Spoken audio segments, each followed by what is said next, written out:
Hi guys, welcome to the channel.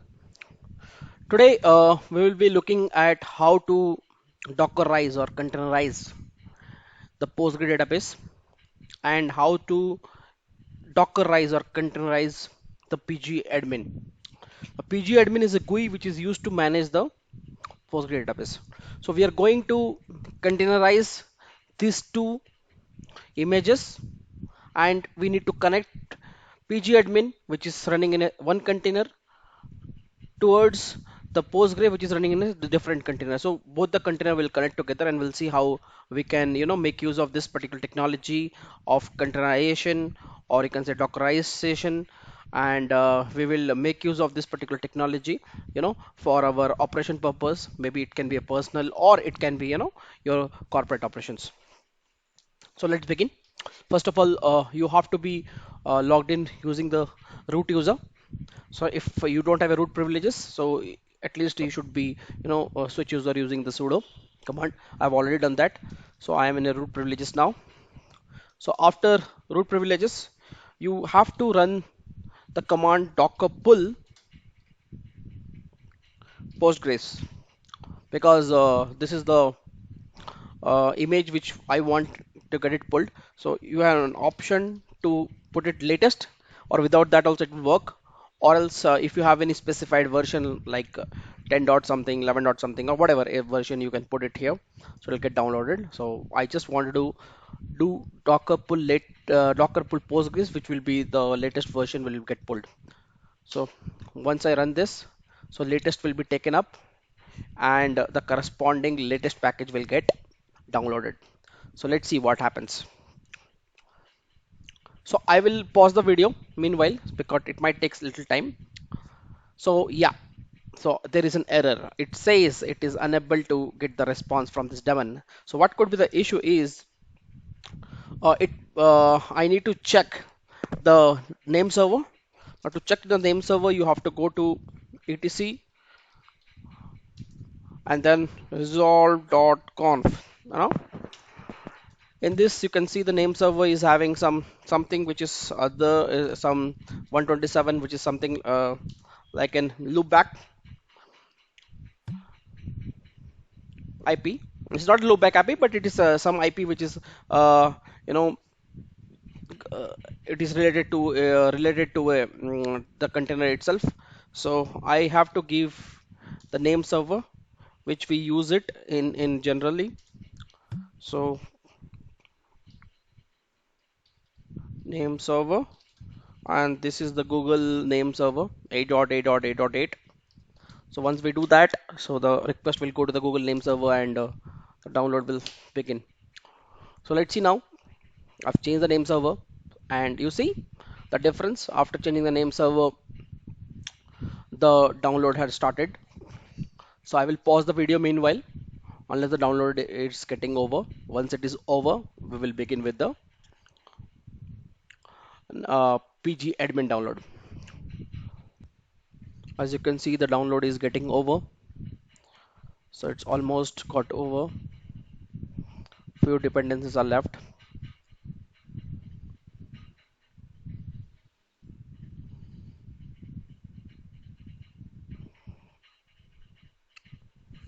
So you can see the extraction process is in progress. Okay, so download is done. So once the download is done, I can verify it using docker images. So this is the command to verify the download has been completed or not. Yep. So now I need to download the Pgadmin. So it's the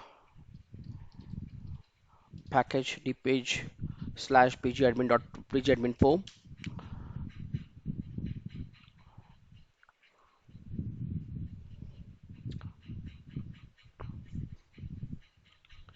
So I hope this extraction should be a little quick because this package is very light.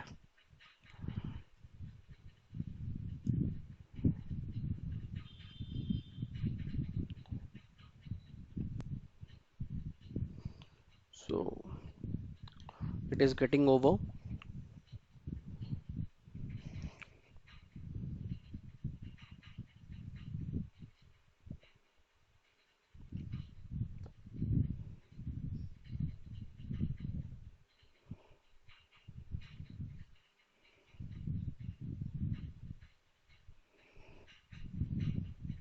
Yeah, fine.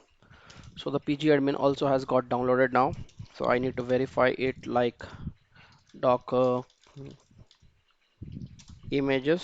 So once I do, I can see the both the packages are, downloaded. So once both the packages got downloaded, now it's my turn now to start this containers. To start the container, we have to run Docker run. We have to give the name of the this container. Maybe I can give Postgres, and after that I need to give couple of more things. So maybe I can give you the environment variable here, and the environment variable I can mention what will be the my password. So I can give password of this Postgre as Postgre itself.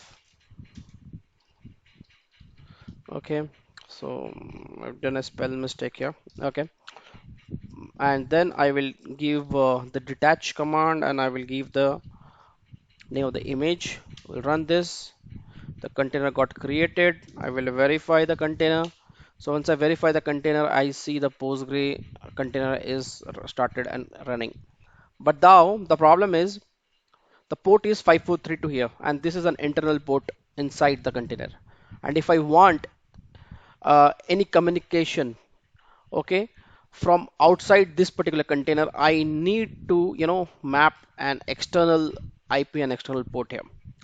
Then only I will be able to communicate with this particular container. So if I go inside this container and try to access this 5432 port, it will be fine. But if I want to access this container from a different container outside, it will be difficult for me, to connect. So what I will do, I will stop this container. I will stop this container, and then I will, remove this container. So I will fire it in the same command. So stopped and removed both are done. Now if I do docker ps, there is nothing. If I do docker ps -a as well, there is nothing. So now if I run this, I need to mention the port. So I will mention the port here -p 5432 5432. So these are the ports. So once I do this, you can see there is a change in port. You can see 0.0.0. This is the network IP which will accept connections from any IP. And then I have given the port as 5432. This is an external port which is in turn binded with 5432. This is the internal port. So external port and the internal port, both the ports are getting binded. Similarly, I need to start the pgadmin. So for that, I need to do docker run. I will give the name as pgadmin, and then I need to pass some environment variable. So for environment variable, I will do pgadmin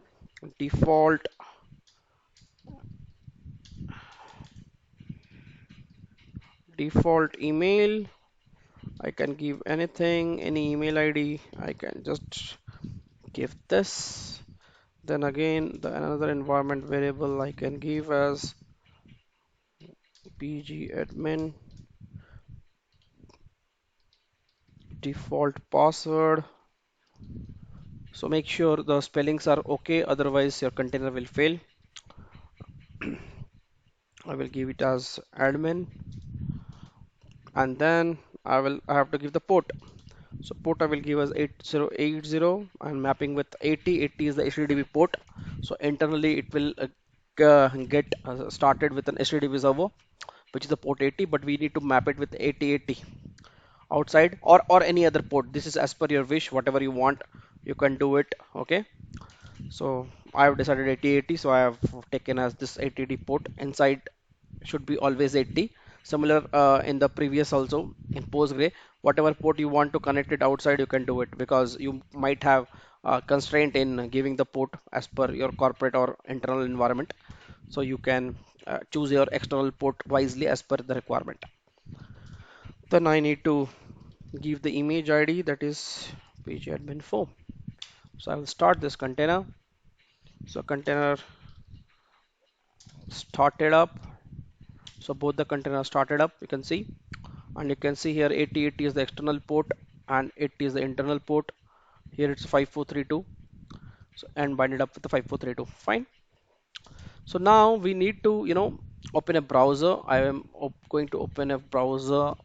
Firefox is not the recommended browser. I hope that you will use Google Chrome, that is a recommended browser. But I will try to connect both the containers now. One is with 8080 and one is with 5432 port. The IP remains the same. So you have an option here. You can use localhost because we are actually making this both the containers in the same host. So this localhost 8080 should work. So right now this 8080 is not working. So there is a possibility that the container has not come up completely. So we might wait for a minute. You can do Docker logs and you can see this container ID. Copy and paste it here and you can see what is going on. So it should come up by this time.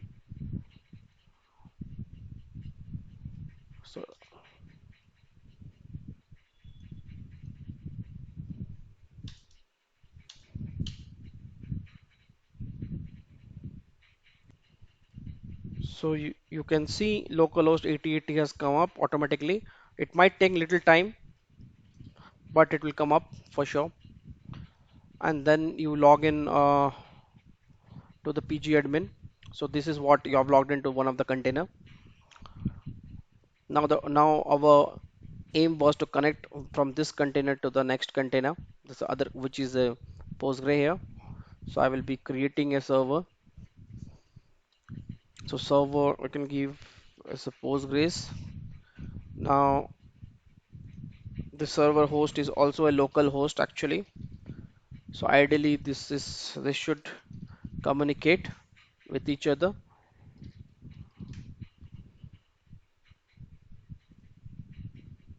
So it is refusing the connection here. So ideally is supposed to communicate with each other. If at all if it is refusing it, don't worry. You just need to find out the IP of the machine.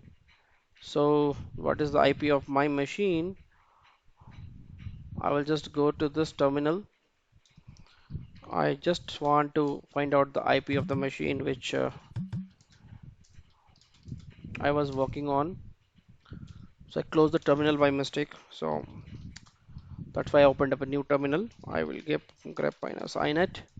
So this is the IP of my machine, and in this machine we have two containers which we have just done it. Okay, one is pgadmin and one is Postgres. So what I can do, you can take any IP of that. 127.0.0.1 ideally should work. I don't know why it did not work. I will try it once again with this particular IP, or else if I will copy this IP. Yeah. So when I do this, I will try to, if localhost does not work, so I will give this and I will try to save. So it does not work. The reason behind is why it is not working. Uh, this loopback IP is taking inside the container. Okay. So since it is taking inside the container, we need to give the IP of the host. Okay. So once we give the IP of the host and then we save it, then this connection should be resolved. Now there might be some space behind it. There is some space here. So once you remove the space and save it, the Postgres database is getting loaded. You see, you can see all the transactions, all the block IO, tuples, everything. You can see it very easily. You can see that it's getting loaded. Your database is in front of you.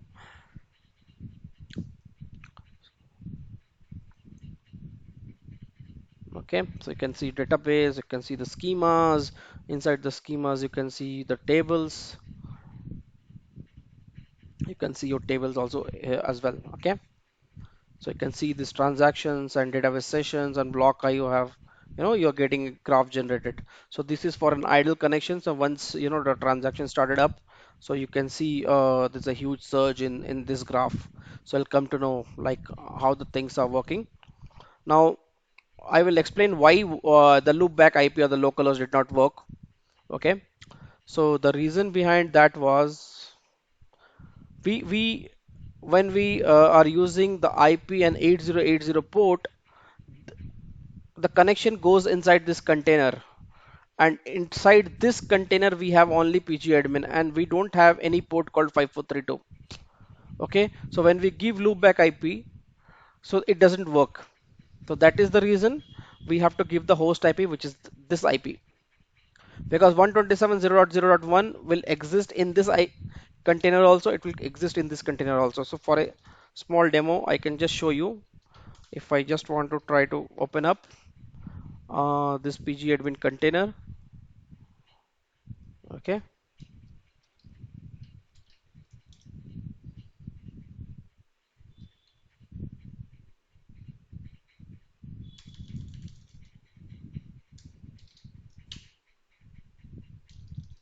So if it doesn't work like this, I can do cat etc hosts. Okay. So what happens is uh, this container also has a etc host, and in that you have 127.0.0.1, which is the local host.